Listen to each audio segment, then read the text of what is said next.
Hi guys, good morning, good afternoon, and good evening. Today is Sunday guys, so ang weather ngayon dito ay malamig. Ayan, isara natin yung pinto kasi yung alaga ko ay natutulog. Pag narinig ang boses ko, nagyayaw-yaw na naman ako guys, ay magigising yun. So guys, alam mo, magluluto ako ngayon ng adobo. So, isasalin ko muna to. Ito guys, so, yung niluto ko to kagabi na kalabasa. Yan.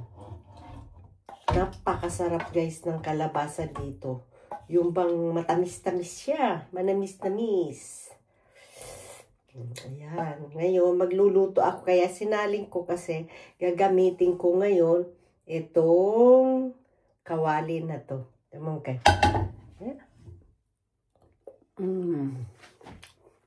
Sarap. Ang tamis dahil manamis-namis sa kalabasa dito.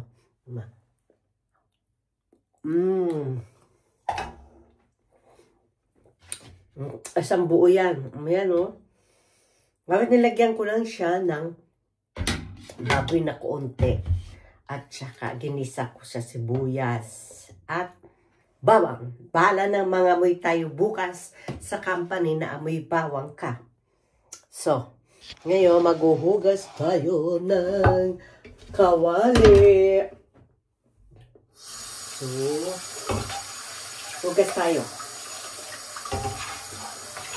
So, alam niyo ba ba, magkikwentuhan tayo. Kasi alam niyo nga ako, like I said, ako guys, updated ako sa mga news dyan sa Pilipinas. So ngayon, hindi napanood ko guys, yung lumabas na nga yan si Salco. So ngayon, nag-testify na si Salco kung sino ang mastermind sa mga ano dyan, ang itinuro niya si BBM at si Martin Romualdez. So, pare-paro naman silang puro mga crocodile dyan sa Pilipinas. Nakakahiya na yung bansa natin, guys. Kasi, well-known na ang Pilipinas ng mga corruption. Buisit! Buisit kayo! Ako lang, grabe. Tigilan nyo na yan. Wala nang makita, nakakaya na yung bansa natin. So, ayan guys. Daanin na lang natin sa tawa ang mga problema. So, ayan. O, di ba guys? Kasi guys, kagabi guys, nagmarinade ako nito. Pinaghalo ko na siya guys, yung, eto guys, ayan o, yung liempo at saka chicken, yung chicken wings. Pinaghalo ko na siya dyan. Para dyan ko na siya dyan. Kaya tinan nyo. Ayan, i-adobo ko na siya guys. Para hindi na ako magluluto ng the whole week. So, may kalabasa. May gatang kalabasa. Napakasarap o. And then, ito siya. Pero bukas, magbabaon tayo nitong kalabasa na may kaunting rice. So, ano ngayon ang mga comment nyo guys? Dahil karamihan dyan, nung nag-testify na si Saldico na ang mastermind nga daw ay si BBM ang nag-uutos sa kanya na magdala-dala ng mali-malitang pera. So ngayon, ano ang comment nyo dyan? Sino ang paniniwalaan nyo? Ako, ang opinion ko dyan, mas paniniwalaan ko si Saldico dahil kasakasama nila yan. At saka, alam mo, hindi kikilos ang isang tao na walang utos sa itaas. So, kaya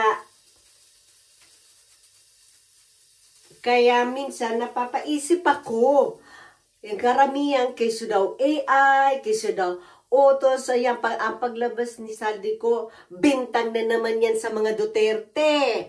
O, kagaya ni Auntie Claire, yan, Yusek, walang ibang bukang bibig niyan, kundi ang Duterte.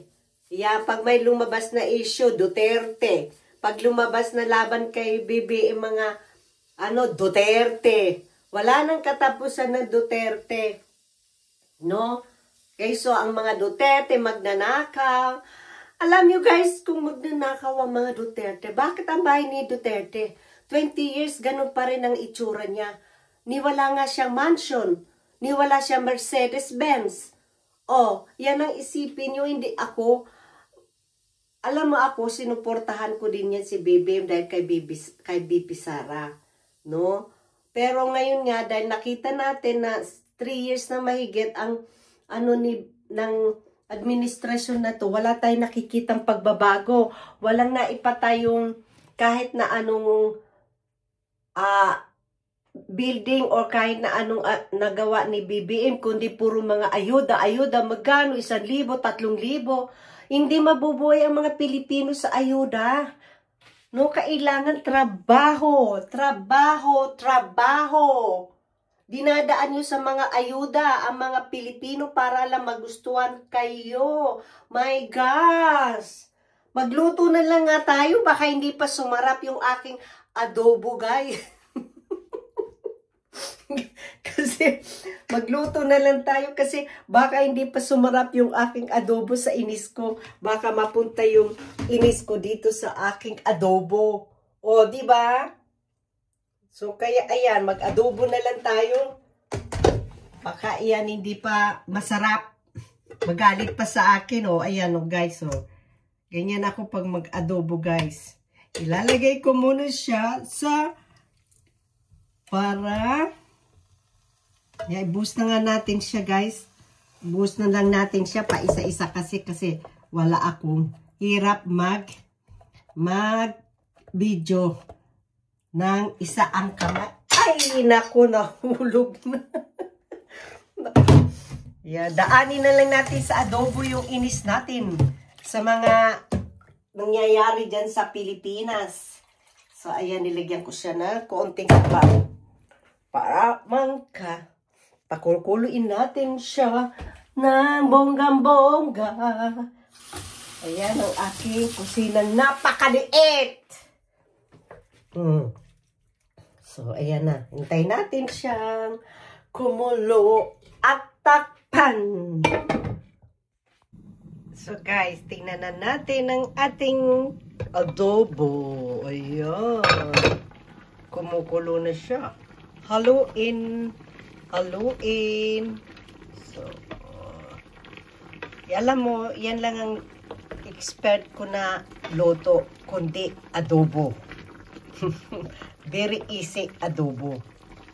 So, ayan. Adobo. Pakukulin muna natin siya.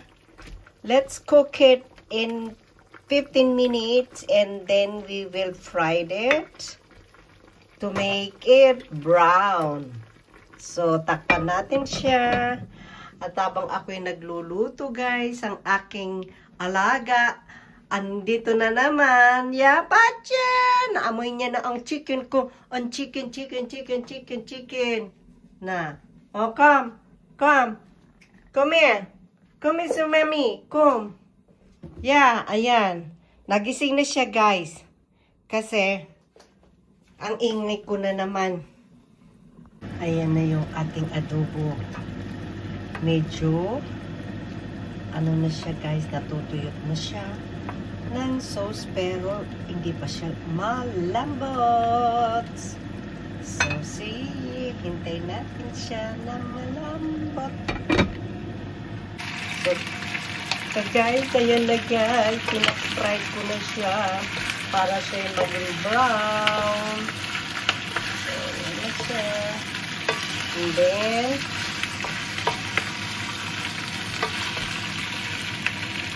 sarap na ito. Makakadami ka ng extra rice.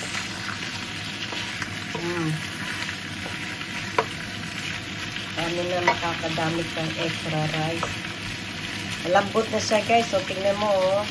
Lambot na siya. So, Takpan natin siya uli.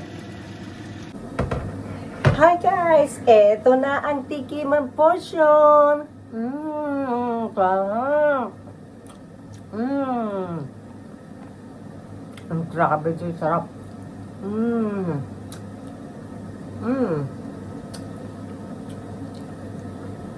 Ito na yung adobo guys.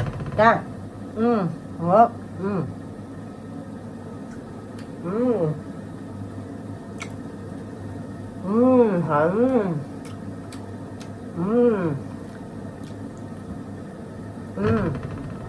Sarap guys, grabe. Super yummy.